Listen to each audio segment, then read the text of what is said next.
Muslims, we give respect to the Quran, alhamdulillah. But many of us, they go beyond the limit. They give so much respect that they forget for what purpose the Quran was revealed. We keep the Quran on the topmost shelf. Alhamdulillah. They keep it so much on top that it's difficult to reach. And the Quran catches dust. The Quran is a book of guidance. It's a guidebook. Suppose if you are studying, the guidebook is normally at a shelf which is reachable.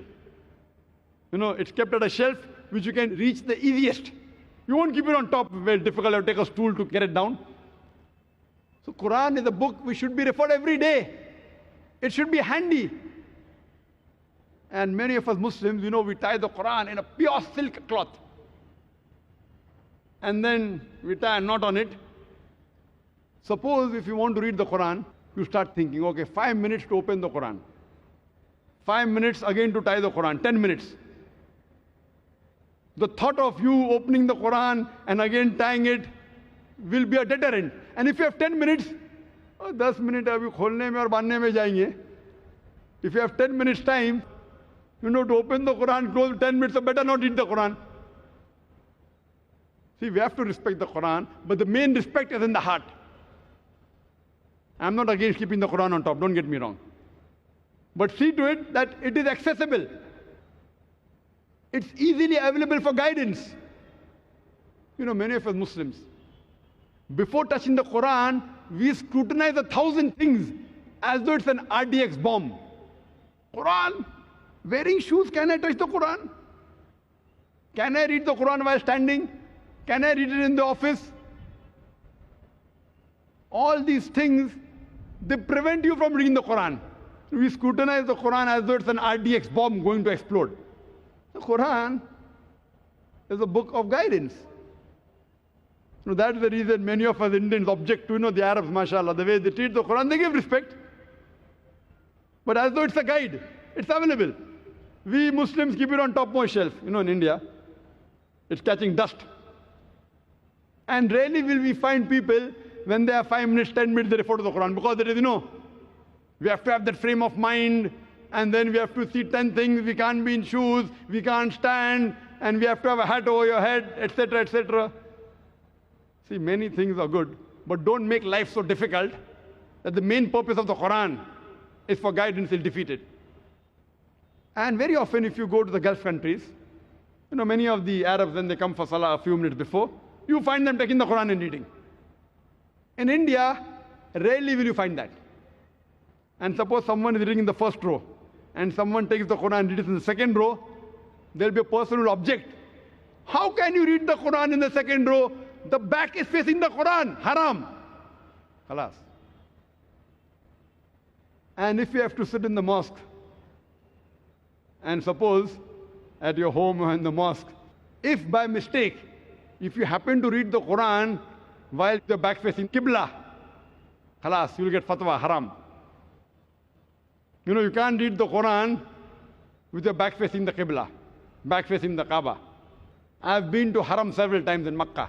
Several times, they have this Talim al-Quran, they have this Hifz classes, and the students sit in rows. Many of the backs face the Quran of the other student who's carrying a Quran in the hand. And many a time the teacher is facing the Kaaba and the students' backs are facing the Kaaba. So where do they get this from? Which verse of the Quran, which hadith, I don't know.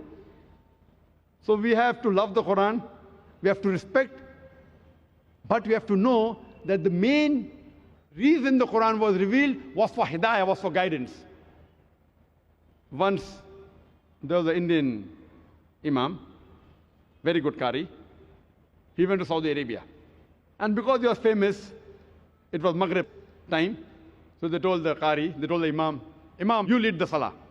So the Indian Imam, he goes and he leads the Salah for Maghrib. He recites and he finishes the Salah.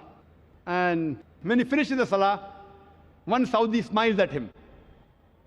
So then he asks that, what's the problem?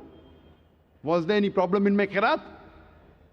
So the Saudi told him, no, your qiraat was wonderful.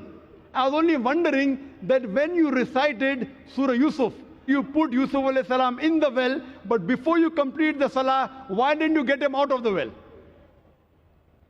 This anecdote would be understood only by those people who read the Quran with understanding. Those who don't read the Quran with understanding will not be able to understand this anecdote.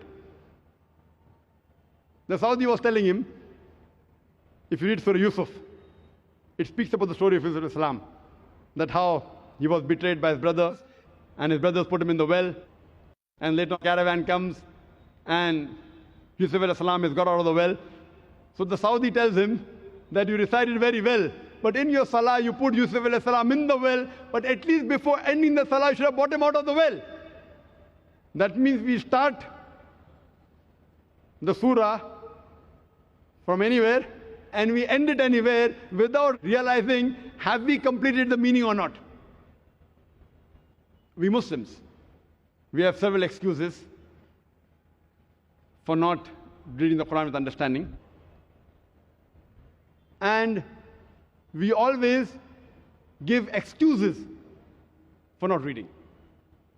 We have the time to read books, volumes, memorize them, but the glorious Quran, which is the last and final revelation of Allah subhanahu wa ta'ala, unfortunately, we don't take out time to read the message of our Creator Allah subhanahu wa ta'ala.